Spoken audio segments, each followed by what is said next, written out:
Sige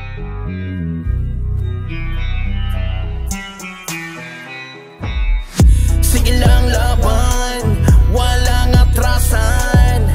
Ganyan ang bakbakan dito sa Havoc Run. Dapat dito'y matatag ka. Bawal lumalalampa-lampa, ano pa palangka. Iba yung angas, bit-bit sa labanan. Lagi lang papalaging di papalamang.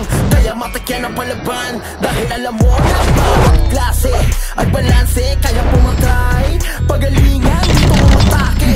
Kaya kahit sino kaya sumabay ng donor o mapagpapito. Dito sa amin ay pantay. Ibalik dati na kasanayan. Nawan to umatake na sabay. Hindi mapapaaray ang bulsa dahil sa gold burn na mabisa. Kaya tara na sa Havoc Run. Dahil eto yung server ng mga siga. Tara na!